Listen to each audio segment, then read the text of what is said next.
होता है काला। अच्छा यहाँ तीनों काले हैं, यमुना जी काली, कालिया नाग काला, वो कन्हैया काले, इसलिए कहा गया कृष्णाम कृष्णा कृष्णा हिना विभु, तीनों काले महाराज। तस्य विशुद्धि महाविच्छन सर्पम तमुदवास, कालिया नाग भगवान को मारने के लिए दौड़ा, भगवान का कालिया नाग का युद्ध छिड़ गया।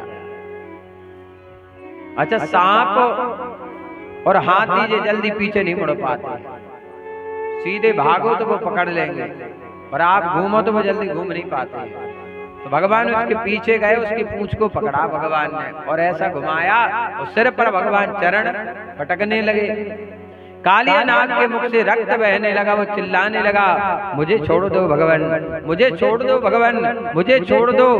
भगवान ने कहा अरे कालिया नाग, तूने हमारी गायों को छोड़ा, तूने यमुना जी को छोड़ा, तूने वृक्षों को छोड़ा है कि अपने विषैले से तूने कितने गायों को मृत्यु दे दी, कितने पक्षियों को मृत्यु दे दी। अब गाय को क्या पता कि पानी में जहर मिला है, कोई जहर मिला के गाय को पिलाया, उसे क्या पता कि इसमें जहर है। पक्षियों को क्या पता कि दाने में आपने जहर मिला के दिया है, वो नहीं जानते, उन्हें ज्ञान नहीं है। पर भगवान जानते। महाराज चींटी को मारने का भी दोष लगता है महाराज। जैन धर्म में जो मुनि होते महाराज, वो चींटी को देखकर भी चलते महाराज, कि हमारे पांव के द्वारा ये हिंसा ना हो।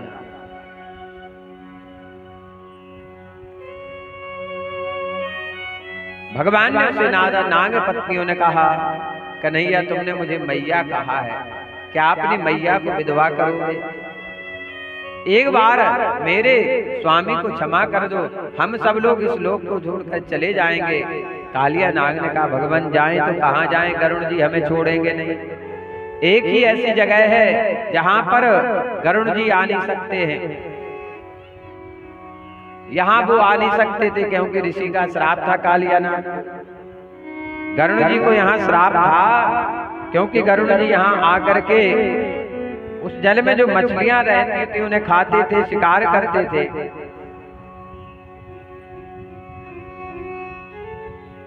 तो 100 भरी ऋषि थे यहाँ पर, 100 भरी ऋषि ने श्राप दिया, बोले गरुड़ जी यदि अब तुम यहाँ आओगे तो उसी क्षण तुम्हारी मृत्यु हो जाएगी। तो कालिया नाग को पता था, इसलिए वो यहाँ आकर छुप गया। बोले गरुड़ जी यहाँ आ नहीं सकते। छुप क्यों गया था? क्योंकि इसने गरुड़ जी का हिस्सा खा लिया था। ये भी महाभारत में कथा है, प्रथम के जो अध्याय उसमें आई है, बहुत बड़ी कथा है, लेकिन समय अपने पास बड़ा नहीं है, वरना हम ये भी सुना देते आप लोगों को। कालिया नाग से भगवान ने कहा कालिया नाग अब मेरे पद चिन्ह तुम्हारे ऊपर बन गए हैं, अब गरुड़ जी तुमसे कुछ नहीं कहेंगे। और नाच करके भगवान ऊपर आ गए। भगवान का नाम पड़ा कालिया मर्दन। बोले कालिया मर्दन भगवान की। भगवान नृत्य करने लगे। तांडव गति मुंडन पर नाचत गिरधारी, तांडव गति मुंडन पे नाचत गिरधारी, तांडव गति मुंडन पे नाचत गिरधारी, नाचत प्यारो गिरधारी, नाचत प्यारो गिरधारी, नाचत प्यारो बनवारी, नाचत प्यारो बनवारी, तांडव गति मुंडन पे नाचत गिरधारी, तांडव गति मुंडन पे नाचत गिरधारी।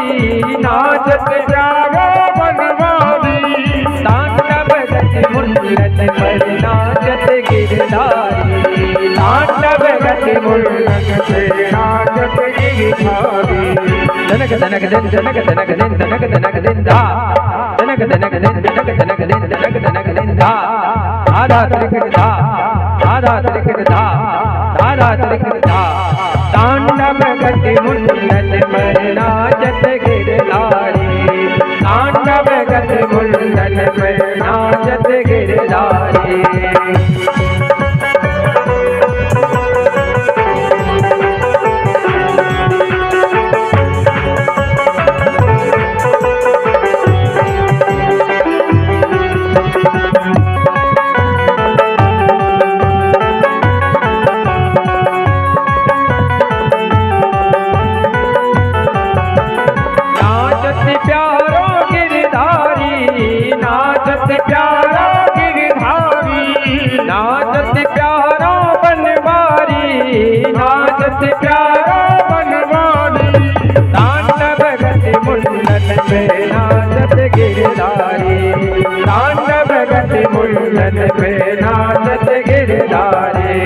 धनक धनक दिन धनक धनक दिन धनक धनक दिन धा धनक धनक दिन धनक धनक दिन धनक धनक दिन धा धारा त्रिकट धा धारा त्रिकट धा धारा त्रिकट धा तांडव गति मुंडन पे नाचत गिरधारी तांडव गति मुंडन पे नाचत गिरधारी नाचत प्यारो गिरधारी नाचत प्यारो गिरधारी नाचत प्यारो बनवारी नाचत प्यारो बनवारी तांडव गति मुंडन में नाचत गिरधारी तांडव गति मुंडन में नाचत गिरधारी तांडव गति मुंडन में नाचत गिरधारी तांडव गति मुंडन में नाचत गिरधारी। बोल कालिया मर्दन भगवान की। मर्दन का अर्थ होता है अभिमान। ये कालिया था 1000 फन वाला, पर भगवान ने इसे अपनी सैया बना लिया। भगवान की सैया किसकी है? शांतकारम भुजग शयनम। भुजग मानव शयनम, भगवान को शयन करते। मान मर्दन किया, उसका अभिमान चकनाचूर कर दिया भगवान। आगे चल करके एक दिन घर में सुंदर पकवान बन रहे थे, और बच्चों का स्वभाव ही होता है कि घर में यदि व्यंजन बने तो वो भागते नहीं हैं। बोले गिरिराज महाराज की। बड़ी सुंदर झांकी है। हमारे आचार्य जी महाराज जिन्होंने वृंदावन में निवास किया है और लगभग कम से कम 20-22 साल आप ब्रज में निवास किए हैं। बहुत सुंदर ब्रज भाषा भी बोलते हैं, और कर्मकांड झांकी आपने ही बनाई है, बड़ी सुंदर ही झांकी है। साक्षात कृपा है बांके बिहारी की राधा रानी की इन पर, क्योंकि वृंदावन का बात सबको नहीं मिलता है। हम लोग एक दिन बड़ी मुश्किल से जा पाते हैं सालों में, क्योंकि 3 है महाराज। एक होता है तीरथ, ध्यान से, एक होता है तीरथ, एक होता है धाम। माने भगवान का एक तीरथ होता है, एक धाम होता है, एक भगवान का घर होता है। तीरथ में महिमा किस चीज की है? स्नान की। जैसे तीरथ प्रयाग, वहां कहीं दर्शन करने की महिमा नहीं है, किसकी है? स्नान की।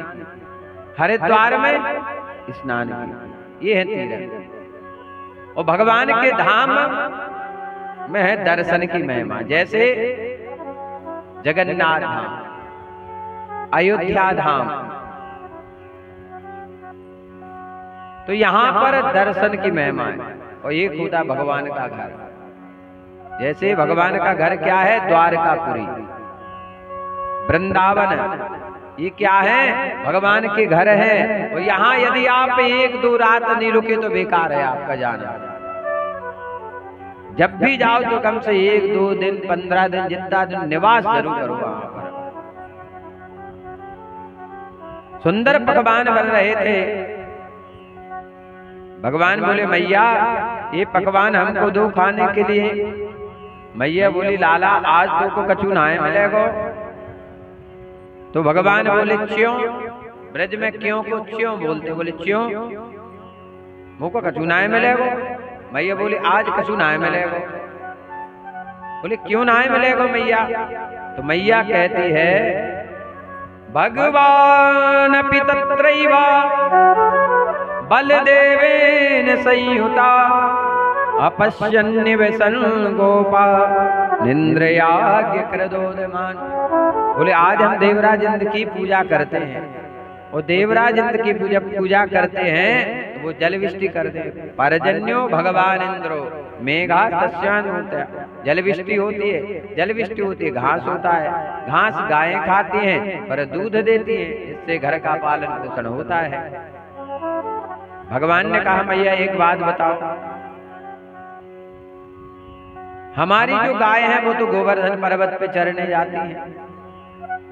भगवान ने कहा ये देवराज लगता अपने आप को भगवान ही समझने लगे। अब इनका भी मान मर्दन करना पड़ेगा, क्योंकि जब भी व्यक्ति को अभिमान आ जाए, चाहे पद का हो, चाहे धन का हो, चाहे बल का हो, भगवान उसे चकनाचूर कर देते महाराज। एक ना एक दिन उसे भी एहसास करा देते भगवान, क्योंकि भगवान चाहे तो राजा को रंक बना दे और रंक को राजा, ये भगवान के हाथ में है।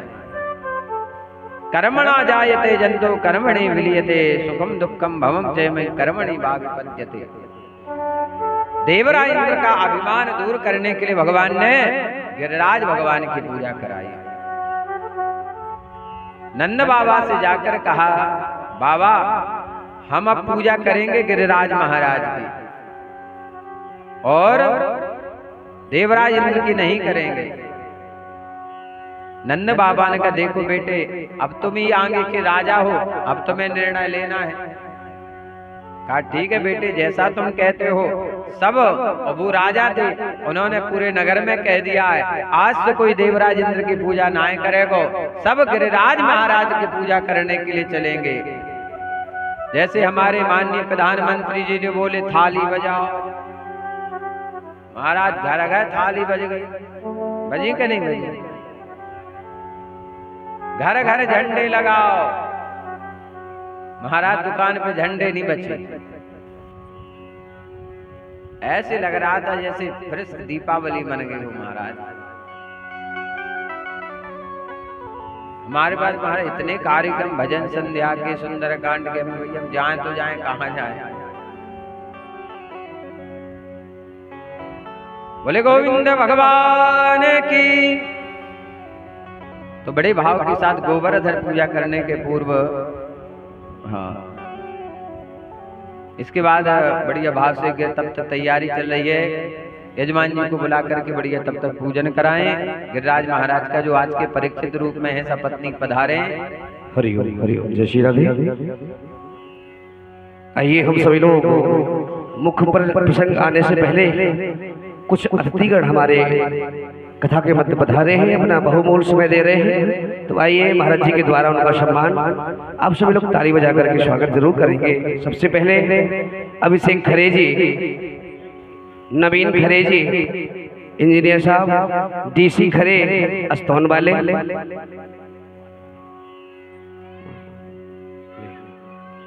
आप सभी लोग आकर के भगवत जी ने